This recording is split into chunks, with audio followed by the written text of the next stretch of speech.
Hello and welcome to livealittlehigher.com. This week we will learn about Parasha Vayera. It's the second parasha of the book of Shemot, of Exodus. And in this parasha, Hashem starts sending the plagues to the Egyptian people. After meeting Moshe in the burning bush, he sends Moshe Rabbeinu and Aaron HaKohen to bring the people out of Egypt, and they go to Pharaoh and they ask Pharaoh to let the people go. But Pharaoh is very stubborn and he refuses, and because of this, God starts sending plagues to see if he will let them go.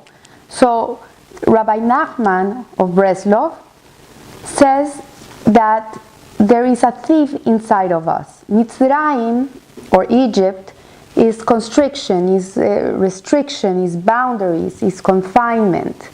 And everything that happened in Egypt in a physical level, it happened in a spiritual level too. So all these plagues really were tailor-made to help the Jewish people leave Egypt, to show Pharaoh who rules in this world, who is the owner of the world. It's not Pharaoh, it's Hashem. He runs every little thing that there is in the world. And it was not only something that was done to make the Egyptians suffer for the suffering that they had given to the Jews, but it was also there so the Jewish people would refine themselves. The Jewish people had fallen to the 49th degree of impurity, and spiritually they were in a very, very low place. And as we know, sometimes people sadly have to fall very low in order for them to realize that they're not in the right place and that they have to make changes inside of themselves. So the plagues were intended to punish the Egyptians and to make them realize who runs the world and do teshuvah and let the Jewish people leave. And at the same time, it was to help the Jewish people correct a part of themselves that was not healthy.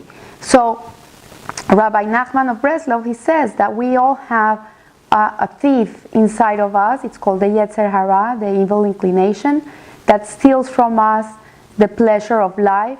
It steals from us the love of life and be able to live in a wholesome and happy way. And sometimes we have to realize it in a bad way so we can change our ways.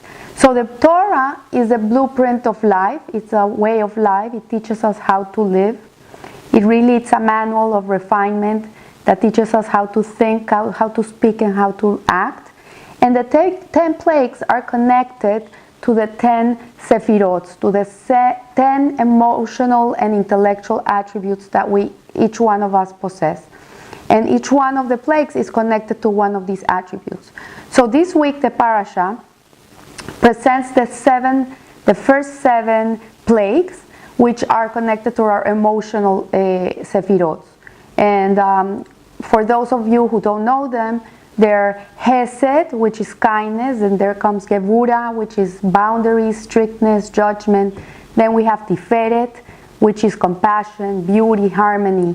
Then we have Hod, which is Netzach, which is endurance. Then we have Hod, which is humility. Then we have Yesod, which is bonding. And then we have Malchut, which is kingship, dignity, splendor. And the first plague is connected to the 7th Sephira. So we're going to go one by one, and we're going to see how each one of them has a sick part and the wholesome part. And what was Hashem in a mystical way doing to the Egyptian people, but at the same time correcting in the Jewish people. So the first plague is the Nile River, which becomes blood. The water becomes blood. And this plague is connected to the Sephirah of Malchut, which is the 7th Sephirah, which is dignity, kingship. And let's understand, the Nile River for the Egyptians was like a god. It was where all their richness came from. This was, let's say, Wall Street in the United States of America, but the Nile River in Egypt, it never rains. And the bounty of Egypt comes from the river, because it overflows, and the water that overflows irrigates the land, and then it's a very healthy and productive land. So this Nile River became full of blood, and the blood it killed all the fish in the river and also all the crops in the land. So this idea of kingship, that the power comes from the money you have, from the power you have, really was that the Egyptians really they took advantage of this. They even drowned the Jewish baby boys in the Nile River. They used it for that.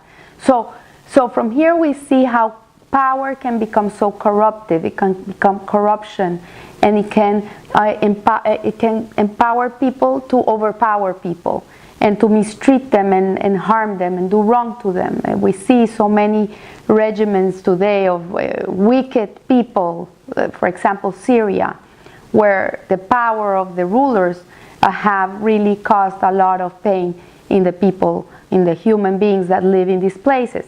So for the Jewish people, the correction of the Nile River, the Malchut, the confidence was that their confidence, their Malchut, their majesty didn't come from what was external, if they had money or power or they were somebody in the place.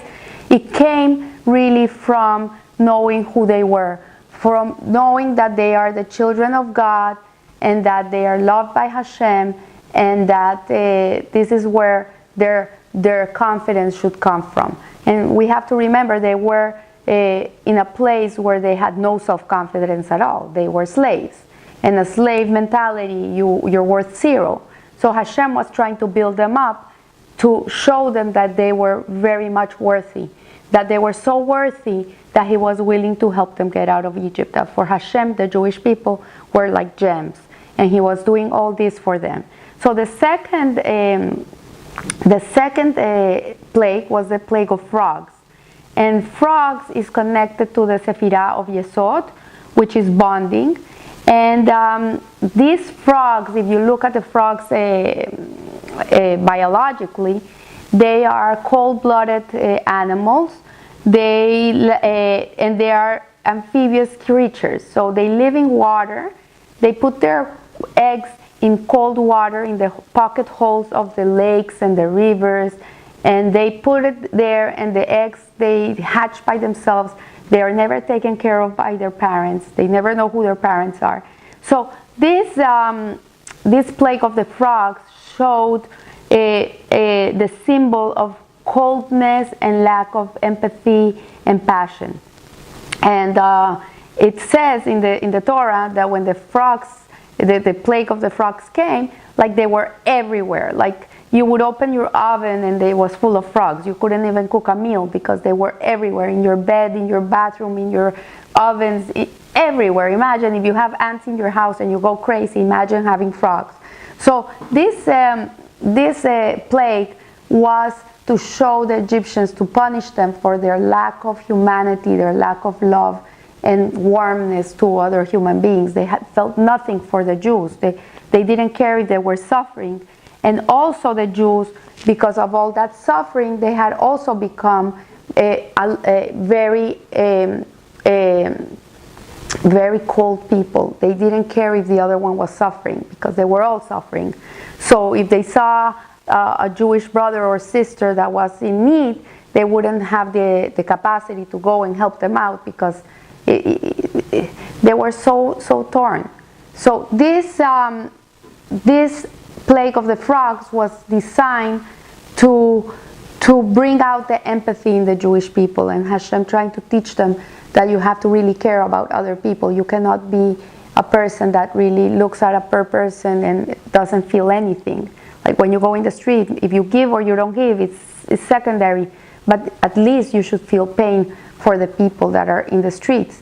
And this is what it is. And Rabbi Yossi Jacobson says that apathy is when a person says, I don't know and I don't care. Like, I don't even care.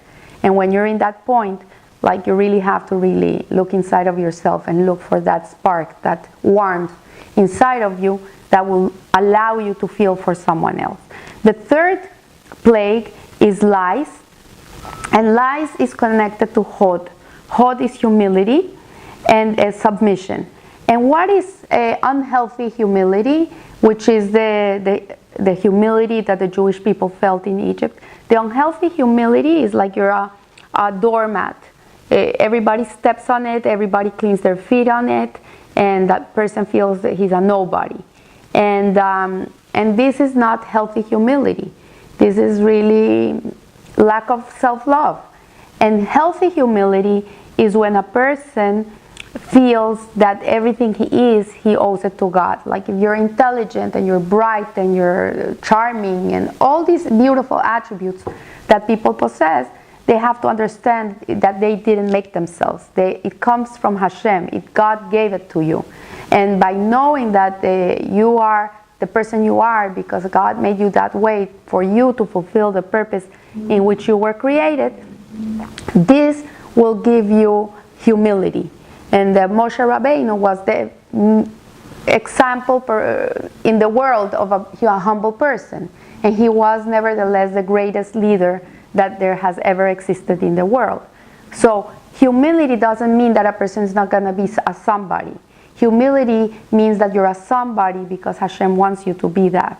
There is a prayer that we say every day in the morning prayers that say, may my soul be as dust. And every Amidah we ask Hashem that we should be like dust. And the dust, this is where the lies came out.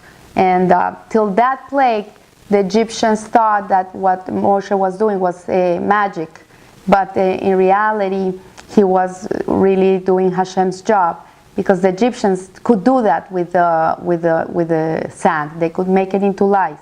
So they were not really impressed by these plagues. They could do them themselves. Like after this plague, the fourth plague, everything changes because it's in a big way. So the lies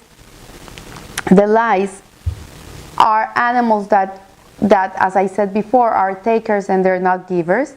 And they're destructive. It's this destructive submission is when one thinks that one is worthless and becomes depressed because of this. When people think so much about how bad they are, they'll become depressed. And this is bad. And Rabbi Aaron Carlin said that depression in itself is not a sin, but what depression can cause is sinful. Like depression can take you to do very bad things. So the fourth plague were devouring beasts, and these beasts were eating up the cattle of the Egyptians, and it's connected to the Sephirah of Netzach. Netzach is endurance and ambition, and ambition is a quality that can be very healthy or very unhealthy. Like ambition is something that drives us. If we have no ambition in life, we'll never be able to fulfill anything. So, for example, my goal in doing livealittlehigher.com was in bringing Torah to people everywhere and people getting used to learning Torah. By small, short shiurim, they could get something out of it, and in the Instagram every day, be able to take something with them for the day that will build them up little by little and plant seeds of love and wellness inside of each one of you. So I have a healthy ambition. It's not an ambition of me making money and having beautiful handbags. No, it's an ambition that it's a holy ambition. So in life we do need to have holy ambition and to work hard for everything we want. So if a person wants to work, yeah, work hard.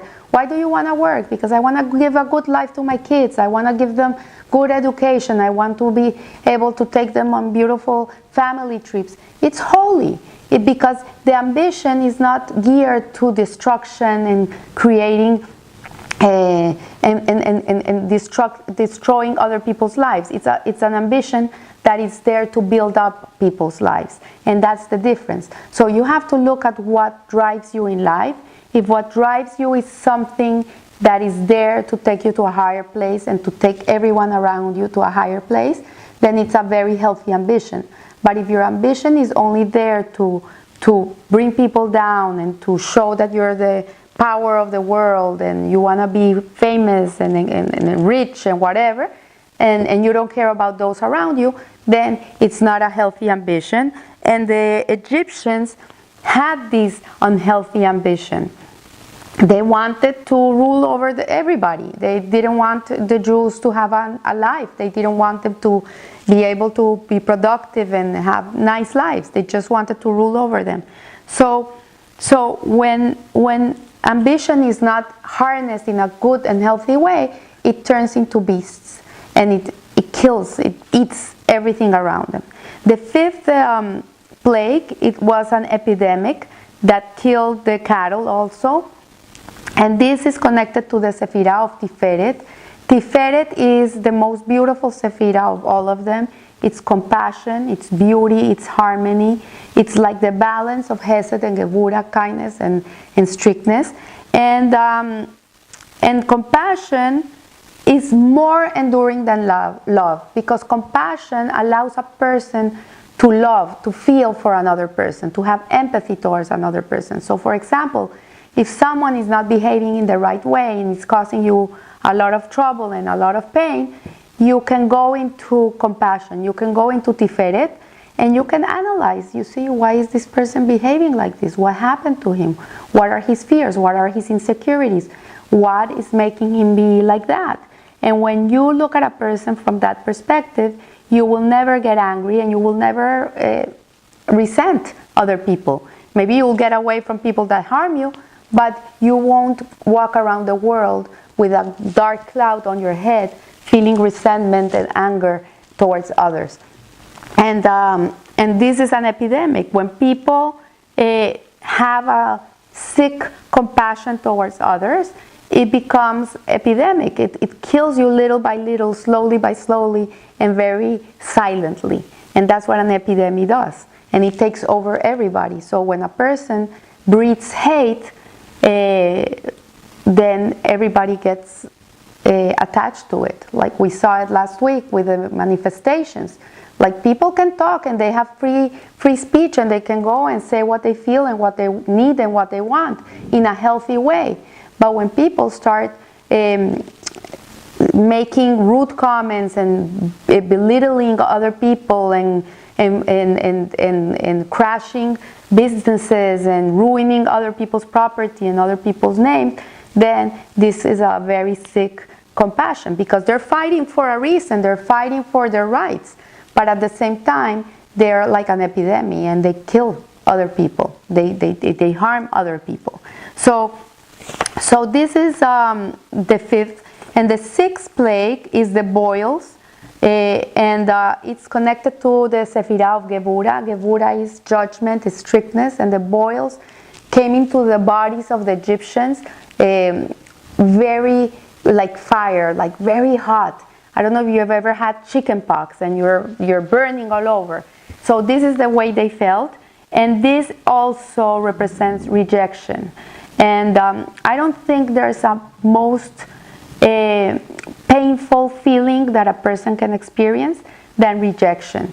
When people feel rejected, it's very, very painful. They feel awkward, they feel they don't belong in a place.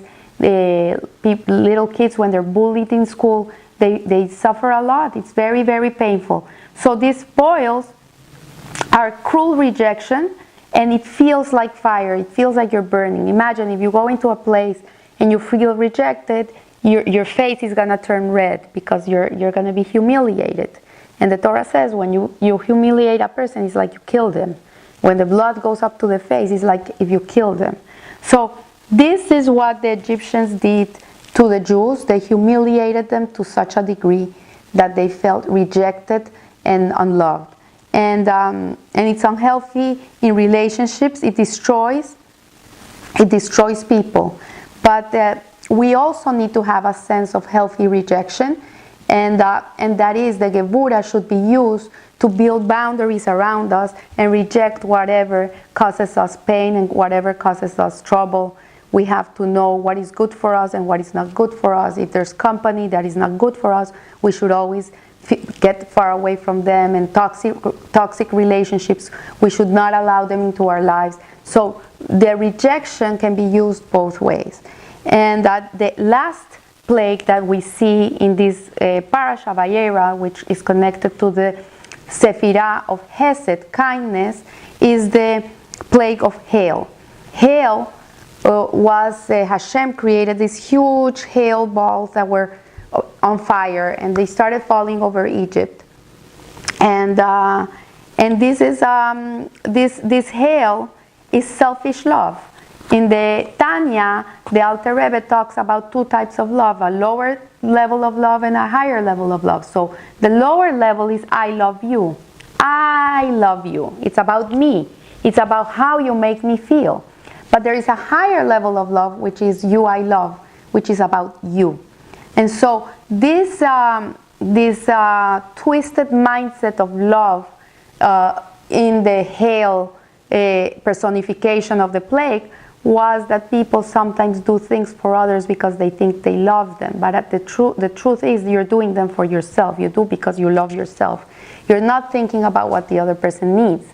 And the truest and highest level of love is when you give to the other what he needs. When you love him because of who he is, not what you want them to be. And you respect them and you understand them. And this is the higher way of love. So the fire in the hail represents the part of Gevura. Water represents Hesed. So every time in Torah when you hear about fire, fire represents strictness, boundaries, because the fire always is going upward. And it doesn't, it disattaches itself from the floor. But the love, the Hesed, is compared to water, because water is always trickling down. It will always coming down. It will never stay up. It will never go up. It always comes down. So the love always comes from up down, and the fire always goes from down to the higher place. And so the Egyptian bondage was icy love. It was a love that was self-centered and it was only about them. They didn't care about anybody else. And true love is when you put the other one in front of you. So I'm going to leave you here. Next week we'll see the other 3 plagues, which are connected to the intellect. And I want to wish you a good week, a healthy week, a happy week, and live a little higher. Thank you.